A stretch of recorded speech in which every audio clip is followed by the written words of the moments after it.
Frères et sœurs, bonjour. Pourquoi faire une vidéo sur le baptême des enfants? Tout simplement parce que ça participe de la sanctification. Qu'est-ce que c'est que la sanctification? C'est l'unité des chrétiens. Il est dit dans toute la parole, soyez saints, car Dieu est saint. Soyez saints, car moi, votre Père, je suis saint. Être saint, c'est être un. Notre Seigneur Jésus-Christ n'arrête pas de nous le répéter. Mon Père et moi sommes un.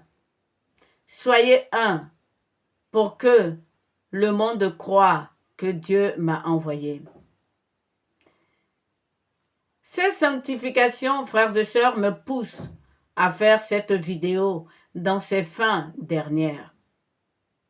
Baptiser les enfants est la meilleure chose qu'il ait donnée à l'homme pour sauver son âme.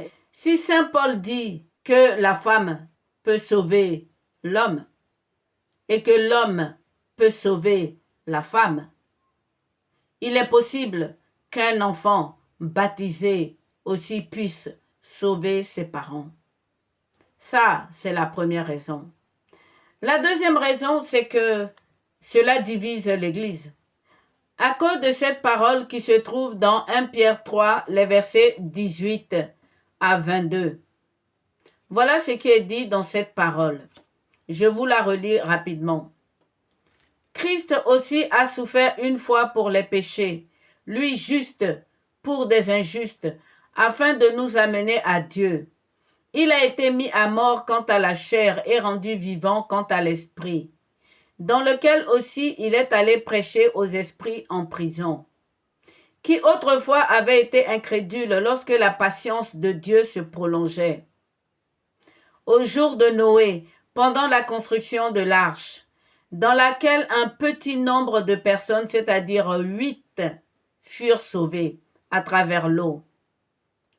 Cette figure était une figure du baptême, qui n'est pas la purification des souillures du corps, mais l'engagement d'une bonne conscience envers Dieu et qui maintenant vous sauve vous aussi par la résurrection de Jésus-Christ. Il est à la droite de Dieu depuis qu'il est allé au ciel et que les anges, les autorités et les puissances lui ont été soumis.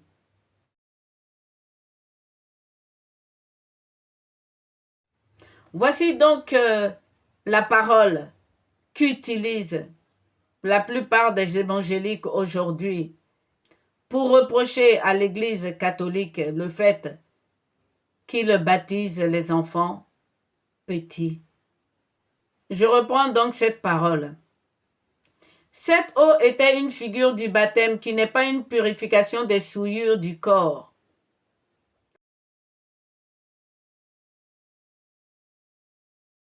Donc déjà, ça enlève cette idée fausse de la sanctification qu'au travers de toutes mes vidéos, j'essaye de vous faire comprendre.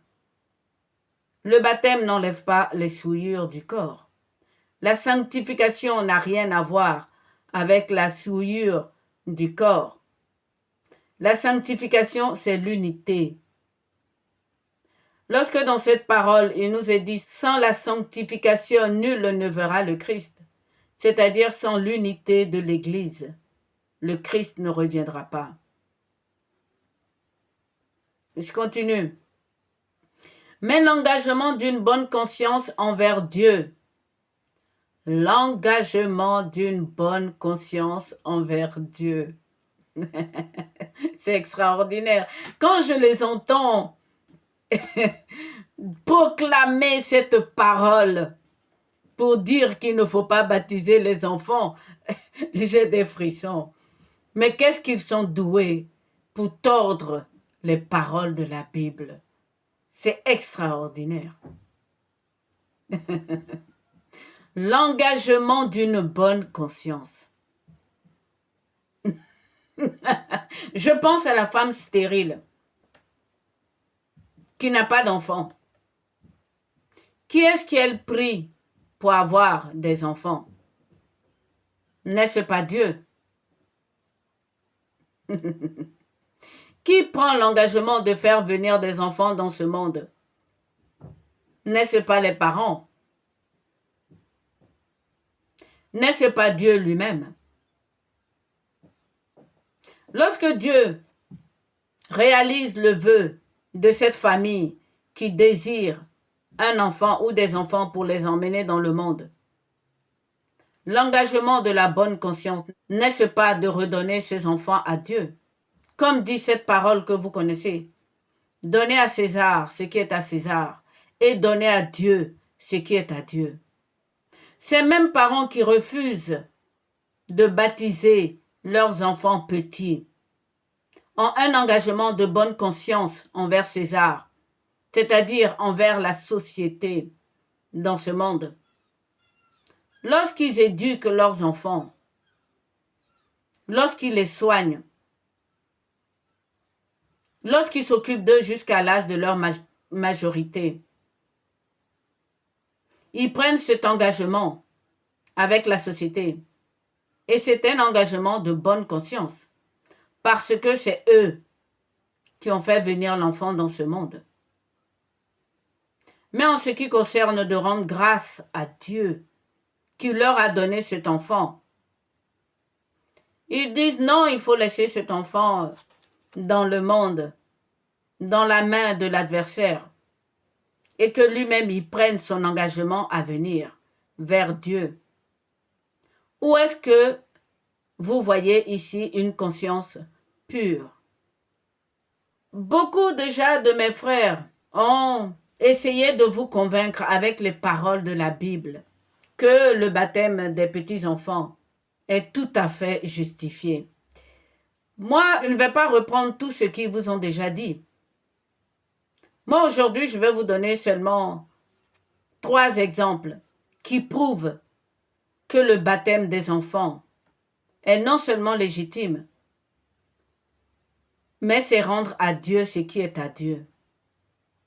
Dans la Bible, dans l'Ancien Testament, Dieu demande à ce qu'on lui présente tous les enfants mâles à partir de 8 jours. Il y a une raison à cela. Dans cette parole que je vous ai mise dans un short, il s'agit d'une logion de l'évangile de Jésus-Christ selon Thomas.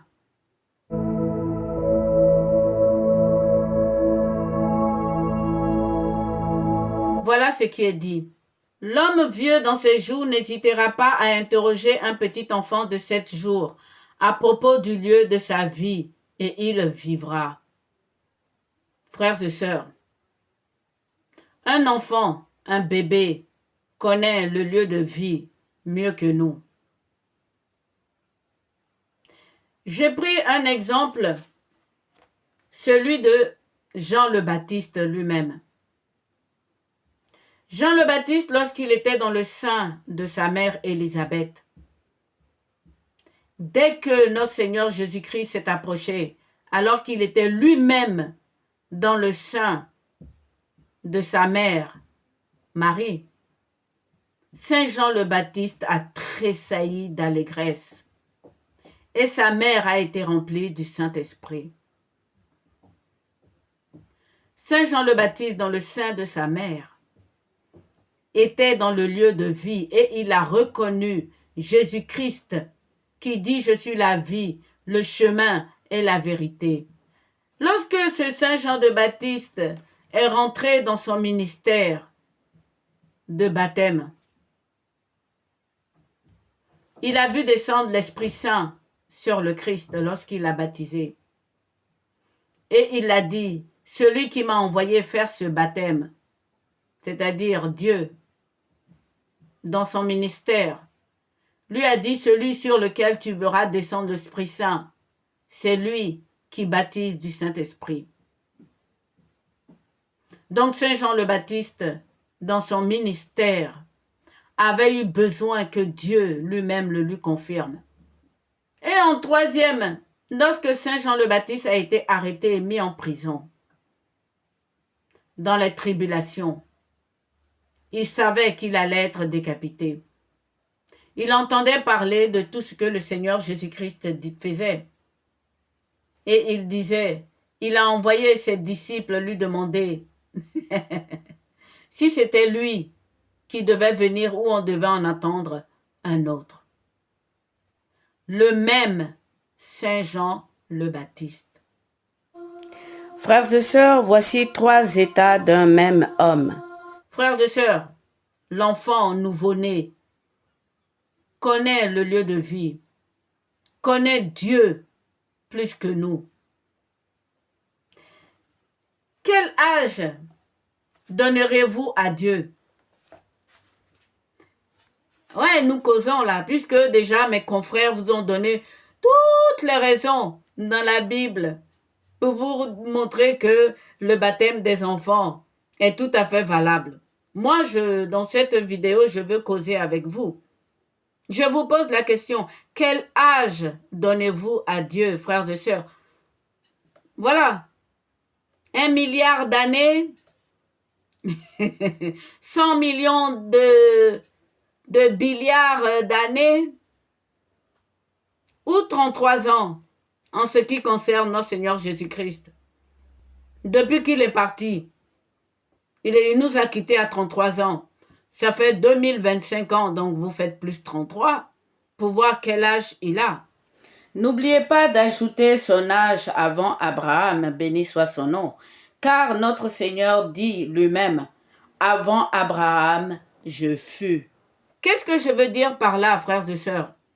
Lorsque dans la Bible, on nous dit que Dieu est l'ancien des jours, ça ne veut pas dire qu'il est vieux. Ça veut dire tout simplement qu'il est, pour ce qui concerne les jours, il est l'ancien. Il est le premier et il est le dernier. Il est l'alpha et il est l'oméga. Il est le commencement de tout. Et là, nous parlons du Fils qui a pris notre chair. Mais en ce qui concerne le Père, il n'a pas d'âge. Il est esprit. Il est éternel. Et il nous a créés à son image. L'homme est créé à l'image de Dieu. L'homme est esprit. La chair, j'ai peur de me répéter, dans presque toutes mes vidéos, je le dis, la chair n'y est pour rien. Notre Seigneur Jésus-Christ lui-même, il le dit plusieurs fois. L'homme n'est pas de ce monde.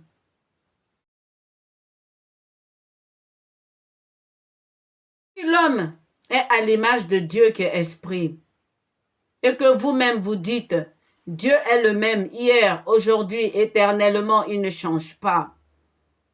Pourquoi est-ce que l'esprit de l'homme va changer?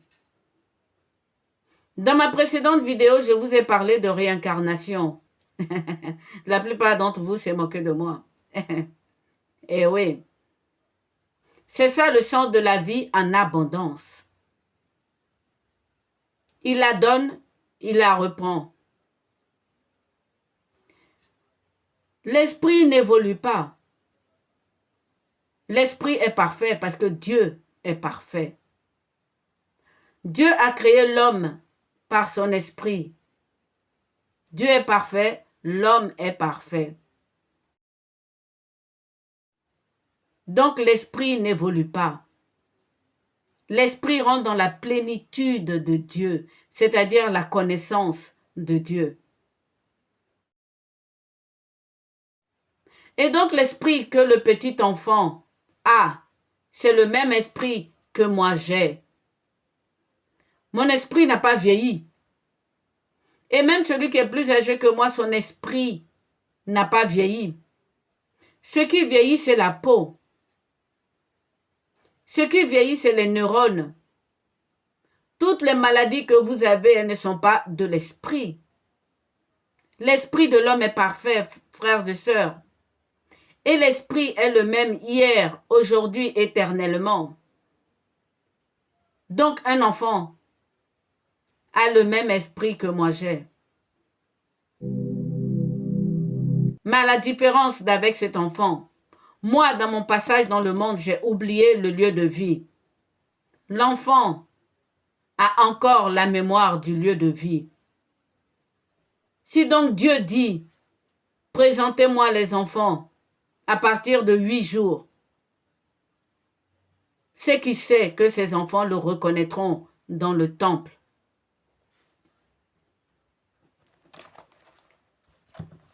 Revenons donc à cette parole concernant la conscience pure. Y a-t-il un enfant qui a une mauvaise conscience par rapport à un adulte? Voilà ce que disait un écrivain, Émile Cioran. Il disait ceci: l'inconscience est une patrie et c'est le monde. L'inconscience, c'est une patrie.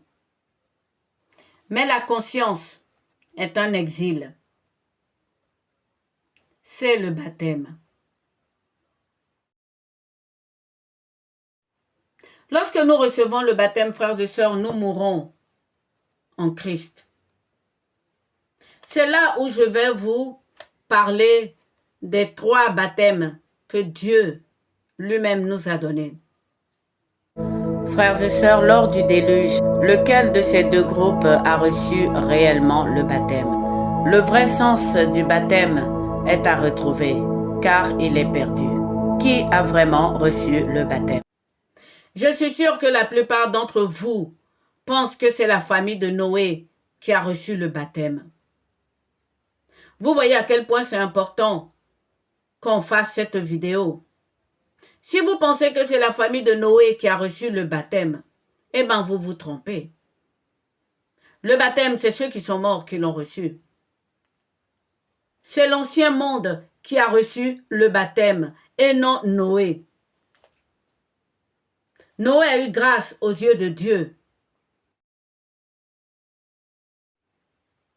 Il est rentré avec ses fils, ils étaient tous adultes et ils avaient des épouses. Et ils prennent cela pour justifier le baptême des adultes. Mais ceux qui ont été baptisés, c'est ceux qui sont morts. Et dans ce baptême, il y avait enfants, bébés, nouveau-nés, femmes enceintes, hommes, jeunes hommes, petits garçons. Et oui, c'est cela le baptême. C'est mourir. C'est partir rejoindre le lieu de vie. Maintenant, parlons du 2e baptême, c'est-à-dire celui de la traversée de la mer Rouge. Pourquoi est-ce qu'eux, ils ne sont pas morts? Parce qu'ils avaient mangé la Pâque. Le déluge était un baptême. La traversée de la mer Rouge aussi était un baptême. Quelle est la différence entre ces 2 baptêmes? Eh oui, notre Seigneur Jésus-Christ qui nous dit dans l'Évangile, je suis le pain de vie, descendu du ciel. Celui qui mange de ce pain vivra. La Pâque, la crucifixion du Christ, le sang de l'agneau. Avant de partir pour la traversée de la mer Rouge, ils ont immolé la Pâque. Et c'est avec le sang de la Pâque que la mort est passée sous leur porte, devant leur porte, sans les toucher. Et parmi eux, il y avait des enfants, des femmes enceintes, des jeunes, des bébés, et même des animaux. Il y avait 1 million d'hommes, sans compter les femmes et les enfants. Ils ont tous été baptisés, frères et sœurs. Maintenant, parlons du 3e baptême, celui de Saint Jean le Baptiste. Où est-ce que c'est écrit dans notre Bible qu'il n'a pas baptisé les enfants? Lorsque notre Seigneur Jésus-Christ lui-même supplie ses apôtres de laisser venir les petits-enfants à lui, il lui impose des mains. Ces évangéliques disent encore qu'il les a béni. Quelle est la différence avec l'imposition des mains que faisaient les apôtres après la Pentecôte pour baptiser du Saint-Esprit? Eh oui, lorsqu'on veut baptiser du Saint-Esprit, est-ce qu'on n'impose pas les mains? Saint Jean le Baptiste a baptisé certainement des enfants. Ce n'est pas parce que ce n'est pas écrit. Les adultes, eux, avaient besoin de confession, de se repentir à cause de leur adultère dans ce monde. Parole de Saint Jacques 4,4.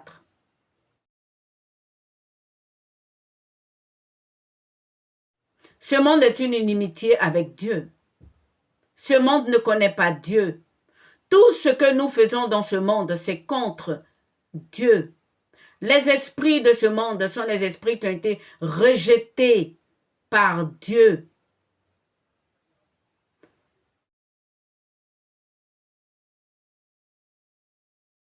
Donc nous sommes en plein adultère dans ce monde envers Dieu. Ce qui n'est pas le cas des enfants, des bébés, des nouveau-nés, de ceux qui ont 8 jours. Ce sont les parents qui ont pris l'engagement de les faire venir dans le monde et Dieu les a exaucés.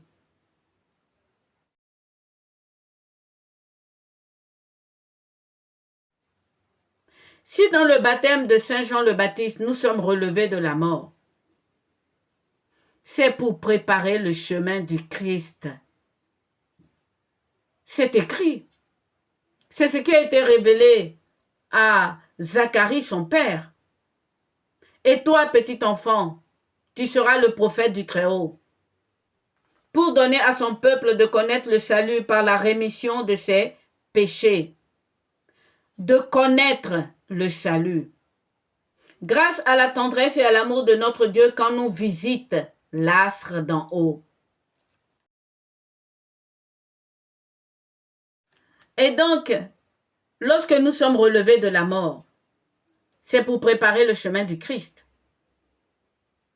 En tout cas, au temps de Jean le Baptiste, nous, aujourd'hui, nous attendons son retour glorieux, la parousie. C'est pour ça que nous sommes sur pied. Sérieusement, considérez votre propre baptême. Regardez comment fait le monsieur ou les gens qui vous baptisent. Ils vous tiennent à l'envers sous l'eau. S'ils ne vous relèvent pas, vous serez mort. S'ils vous relèvent, c'est tout simplement parce que nous devons attendre le retour du Christ. À l'époque de Saint Jean le Baptiste, c'était le Christ. Nous, c'est le Seigneur Jésus. Le Seigneur des Seigneurs et le Roi des Rois. Le baptême, frères et sœurs, Dieu nous en a donné 3 modèles.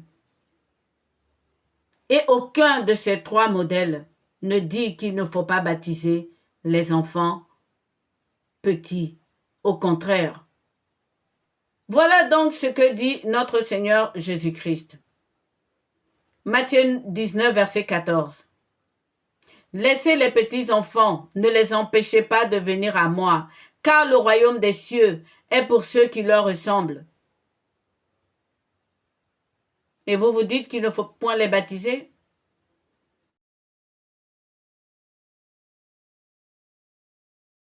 Et que cela n'est pas l'engagement d'une conscience pure. Je continue. Luc 7, verset 28, je vous le dis, parmi ceux qui sont nés des femmes, il n'y en a point de plus grand que Jean. Cependant, le plus petit dans le royaume de Dieu est plus grand que lui.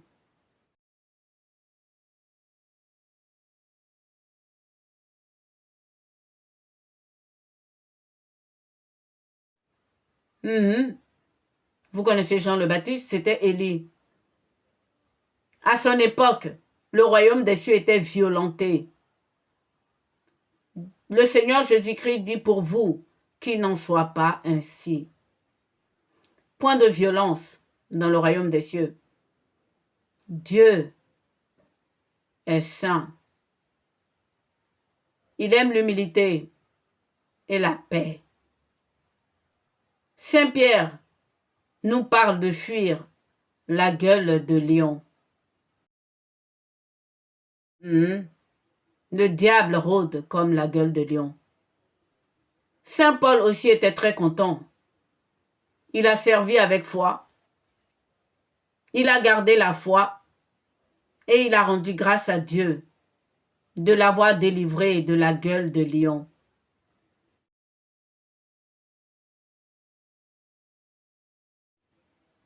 Qu'est-ce que c'est que cette gueule de lion?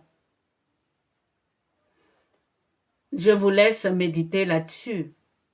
Surtout, je vous dis, ouvrez bien les yeux.